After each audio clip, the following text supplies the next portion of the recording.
टमाटर के बाद अब प्याज के दाम घरों का बजट बिगाड़ने लगा है। प्याज की कीमतों में लगातार तेजी आने लगी है। हालांकि दाम को कंट्रोल करने के लिए सरकार ने अपने स्तर पर तेजी से तैयारी शुरू कर दी है। भारतीय राष्ट्रीय सहकारी उपभोक्ता महासंघ यानी कि NCCF ने पिछले 4 दिनों में किसानों को सीधे 2,826 टन प्याज खरीदा है।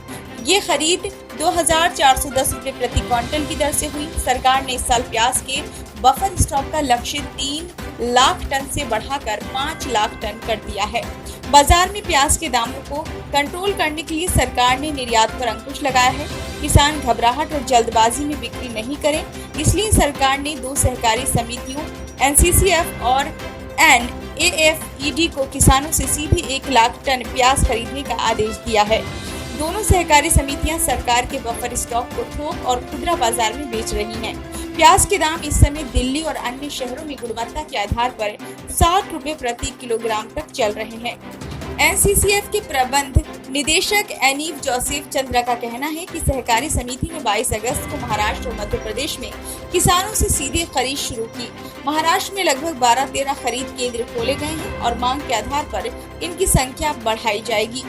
पिछले 4 दिनों में हमने लगभग 2,826 टन प्याज खरीदा। ज्यादातर खरीद महाराष्ट्र से हुई है। कुल 1 लाख टन खरीदने का लक्ष्य है। NCCF किसानों से सीधे 2,410 रुपए प्रति क्विंटल पर प्याज खरीद रहा है, जो मौजूदा थोक दर 1,900 से 2,000 रुपए प्रति क्विंटल से अधिक है। बाजार के जानकारों का कहना है कि अगले कुछ महीनों में 5 राज्यों में विधानसभा चुनाव और लोकसभा चुनाव होने वाला है। ऐसे में सरकार किसी भी हाल में ये नहीं चाहेगी कि विपक्ष प्याज की बढ़ती हुई कीमत को मुद्दा बनाए, इसलिए सरकार हर हाल में कीमत कंट्रोल करने में लगी है। इसी के मद्देनजर सरकार ने प्याज के लिए बफर स्टॉक का लक्ष्य 3 लाख टन से बढ़ाकर 5 लाख टन कर दिया है। घरेलू बाजार में प्याज की कीमतों को नियंत्रित रखने और आपूर्ति सुनिश्चित करने के लिए निर्यात पर पूर्ण पाबंदियां लगा दी गई हैं। निर्यात रोके जाने से किसानों की मेहनत बर्बाद न हो, इसके लिए सरकार बड़े पैमाने पर प्याज खरीद रही है। NCCF को किसानों से 1 लाख टन प्याज खरीदने के लिए कहा गया है। जिस तरह का प्रयास अभी सरकार कर रही है, उससे लोग आश्वस्त हो सकते हैं कि आने वाले दिनों में प्याज की कीमत में कमी आएगी। प्याज की कीमतों को बढ़ने से रोकने के लिए सरकार ने इसी हफ्ते इसके निर्यात पर 40% का शुल्क लगा दिया था।